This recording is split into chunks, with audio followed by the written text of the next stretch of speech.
চলছে শীতের মরশুম। সমতলে শীতের হাতছানি, বর্ষার মেঘ, বৃষ্টির লুকোচুরি খেলার মতো। হঠাৎ শীতের দাপটের মাঝে কড়া রোদের তেজ। কিন্তু শীতপ্রিয় মানুষরা কনকনে শীতের আমেজ পেতে ডিসেম্বর থেকে জানুয়ারি পাহাড়ি এলাকায় ছুটে আসেন। বঙ্গে পাহাড় মানে দার্জিলিং, কার্শিয়াং কিংবা কালিম্পং। তবে বর্তমানে ভ্রমণ পিপাসুরা একটু অফবিট ডেস্টিনেশন খুঁজে বেড়ান।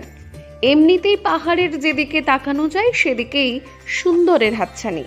জনকোলাহল শূন্য নিরিবিলি অফবিট পারফেক্ট ডেস্টিনেশন হলো কার্শিয়াংয়ের বাগোরা।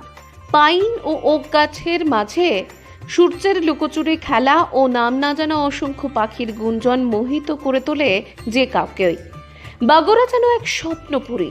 এমন সুন্দর প্রাকৃতিক সৌন্দর্যের মাঝে নিজেকে হারিয়ে ফেলতে চাইলে হোমস্টেগুলিতে থাকা যায়। বাগোরায় রয়েছে বেশ কিছু হোমস্টে, আর বাগোরার খুব কাছেই রয়েছে চিমনি গ্রাম। এই চিমনি গ্রামের সঙ্গে জড়িয়ে রয়েছে ইতিহাস। ইস্ট ইন্ডিয়া কোম্পানি যেমন আমাদের দেশকে শোষণ করেছে, তেমনি নিজেদের সুবিধার্থে অনেক কিছু তৈরিও করেছে, যা দেশের অনেক উপকারেও এসেছে। বঙ্গে ইংরেজদের শাসনকালের সময় তাদের পছন্দের জায়গা ছিল পাহাড়। সে সময় যানবাহন হিসেবে ঘোড়াকে ব্যবহার করা হতো। দার্জিলিং পাহাড়ে যাবার জন্য কার্শিয়াং হয়ে চিমনি গ্রাম দিয়ে যেতে হতো। আর এই চিমনি গ্রামের সৌন্দর্যে মোহিত হয়ে 1839 সালে এখানে তৈরি করা হলো একটি ডাক বাংলো। 7200 ফিট উচ্চতার এই পাহাড়ে শীতের দাপট প্রচুর। আর এই শীতের হাত থেকে বাঁচতে ডাক বাংলোর মাঝে তৈরি করা হয় একটি বিশাল আকার চিমনি। এই চিমনির আগুন তাপিয়ে শরীর গরম করত ব্রিটিশরা। তবে কালক্রমে বাংলোর অবলুপ্তি ঘটে, রয়ে যায় চিমনি। সেই চিমনিকে কেন্দ্র করে গড়ে উঠেছে চিমনি হেরিটেজ গার্ডেন। এই চিমনির নামেই গ্রামটির নাম চিমনি। এই গার্ডেন ও চিমনির রক্ষণাবেক্ষণের জন্য গার্ডেনে ঢুকতে টিকিট কাটতে হয় 20 টাকা দিয়ে। তারপর সুন্দর ও সুসজ্জিত গার্ডেনে সময় কাটানো যায় ঘন্টার পর ঘন্টা। এই চিমনি গার্ডেনের প্রাকৃতিক শোভা বাগোরার চাইতে কোনো অংশে কম যায় না।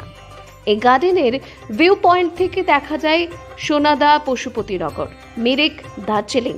আকাশ পরিষ্কার থাকলে ও ভাগ্য সুপ্রসন্ন থাকলে সান্দাকফু ফালুটের ফাঁক দিয়ে উকি দেয় নয়নাভিরাম কাঞ্চনজঙ্ঘা।